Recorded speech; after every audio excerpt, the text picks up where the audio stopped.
So Drew Allar from Penn State was my number one quarterback in the Big Ten. He was number two for you.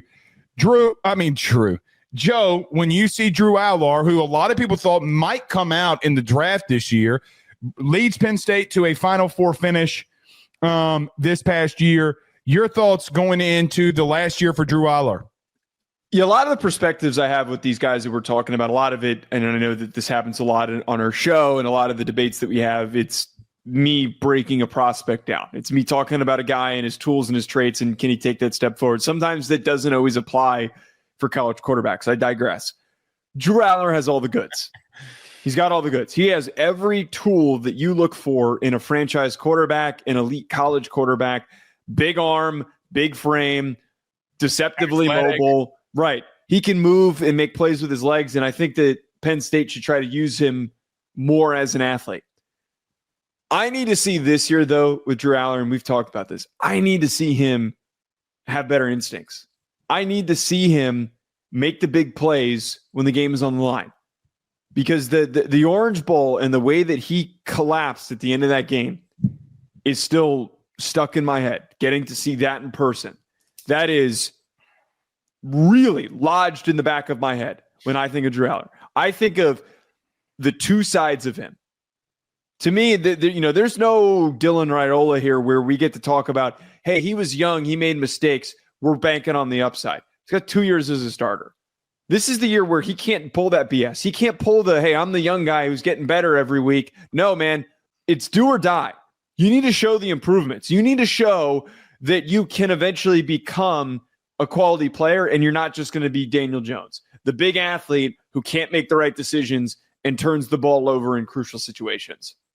I mean, it's crazy. We talk about turnover situations. I mean, three or four of his interceptions came against USC. I mean, he had 2 in his first year. He had 8 this year. I'm with you. 8's way too many. Let me throw you this question. What were we talking about at the end of Penn State Notre Dame? Was it Drew Allar, or was it that receivers could not get any separation whatsoever? That was an issue, yes. Okay. Here's my outlook on him at the current moment. That I don't know I'm going to give him the benefit of the doubt. How about that?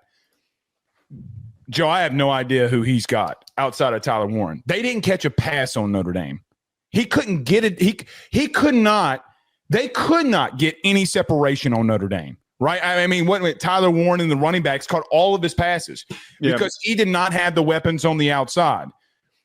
Joe, I feel like I'm watching a dude that's ultra talented that doesn't even remotely close have a top 100 receiver or top 50 receiver. Let me put it that way in college football.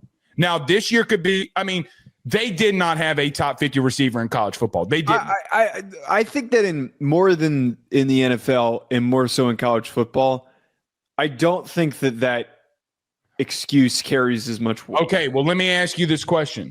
The quarterbacks that are coming out, that they're the top quarterbacks that we talk about, whether it be Cam Ward, whether it be Shador, whether it be Jaden Daniels, whether it be Caleb Williams, what can we say? Michael Penix, name them, Bo Nix. What can we say about all those top guys? Because if you're saying that next year he's going to be one of the top guys in the draft, you would also say, well, the weapons that he had around him were far superior than what he has. But if we're talking about a guy who's the best quarterback in his conference and we're talking about a guy who's one of the best quarterbacks in the country, they need to elevate their teammates. Like Bo Nix is a really good example. How do you elevate separation?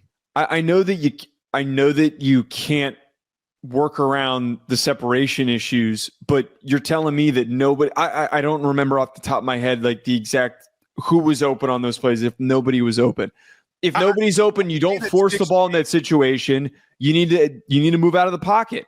You need to break contain. You need to go and try and make plays with your legs. If there is no separation, that means that there should be an opening for you to run free. Make them pay more attention to you, which will eventually create separation. He's forcing the ball. Yeah, you're right. He is. The simple fact that he hasn't had a season with double-digit turnovers is insane to me. I'm being blunt. I mean, again, Joe, he damn near won a game against a team that went to the national championship with a receiver that couldn't catch the ball. I mean, listen, to me, I think he's the best right now in the conference. I don't know if they have weapons for him. They got a good running game for him. He does not have a premier receiver. Joe, Tyler Warren is gone. Yeah. So we're asking him to take the next step. How about this? Penn State, help him out. They brought in Kyron Hudson, but you're still right. Like we're going to really find out who he is without Tyler Warren. A top 50 receiver in college football right now because Joe, he got beat out at USC. I mean, like I like Kyron Hudson. Mm-hmm. I think he's a great athlete, but he got beat out at USC. Like you're bringing in a guy that got benched. So my whole thing with him is, Joe, he's been a 67% completion percentage guy with no receivers. Like I mean, we're putting so much on Drew Allar for, I'm just going to be honest with you, and people call me the James Franklin homer and defender, for James Franklin's problems. Name a receiver in the last 5 years, 10 years that have come out of Penn State that's worth a damn. Well, Jahan Dotson was a first-round pick. Again, that's worth a damn. They've had a lot of – there's been a 3-year span where they haven't had any good prospects, but they typically have some notable receiver prospects. This has been a while since they've gotten back to that. But look, I don't mind acknowledging that, like, hey, he's been awesome against the back end of their schedule, the middle to the back end of their schedule. But it's same conversation point with James Franklin. When the going gets tough and you play the best teams, I just feel like we don't get the elite level of performance from Drew Allar that we need to actually feel good about it. I got to disagree with you on that. Let me tell you why. Who led them on the drive to Ohio State to almost knock them off when they got to the 1 yard line? Because remember, we came in this show and talked about, hey, man, the dude went 5 of 6 on the drive. The dude led him down to the 1 yard line, and then they didn't throw the football. They put a fucking O-lineman in motion. Remember this? I remember. There was a Kotelnicki problem. In motion. I mean, remember. I get what you're saying. That's not on him. Like, this is how I ultimately feel. I think he is the most talented quarterback right now. He's the most experienced quarterback right now in this conference. I don't think that he's getting the help that he completely needs. Now, I don't disagree with that.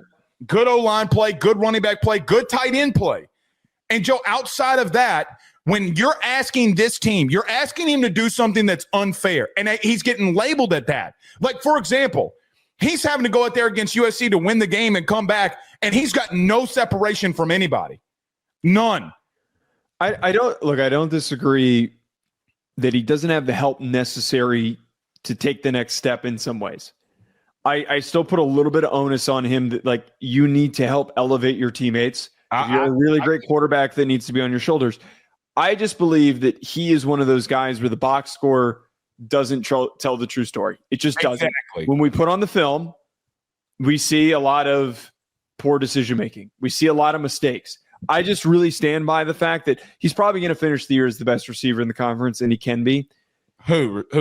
Allar, quarterback. Oh, okay. He's probably going to end up finishing the season as the best quarterback in the conference, one of the best in the country, if he takes that next step. But, like, I have to see better instincts. I just don't have consistent good instincts on film. I have more frustrations than I do excitements with Drew Allar. See, and when I watch him, like, they're running a 9 route, and I see a guy that double clutches because he has no faith that a receiver's going to catch the football. And that's what worries me with him. Again, we'll see. I mean, he had 30 touchdowns. You know, like, I mean, it's not. Yeah, I mean, he's whooping a bunch of. A lot of his best performances come against the shittiest teams in the conference. Here's the thing. They had 4 downs to get a yard. They ran the football the entire time. They win that game. We don't have this conversation about him. He didn't have. Here are the 300-yard passing games that he had this past year. USC in an overtime game where he had to storm back, and I gave him credit for how he played, but he still had 3 interceptions to 2 touchdowns. Right. The only other 300-yard game he had last season, Kent State. I'm listing the amount of 100 sub 150 passing yard games. How many attempts did he average? Did he average? I don't know. Yeah, how many attempts did he average? Did he ever go over 30 attempts? USC, he did. No, wait. He was in like the 25 range. I can't calculate this in my head. Okay, I mean, I just want to list off the games where he didn't go over 150 passing yards. SMU, Illinois, Wisconsin, Ohio State, SMU had 171 against Boise and had 135 against Notre Dame. Some of his worst completion percentage games were against Oregon, SMU, Boise State, Notre Dame.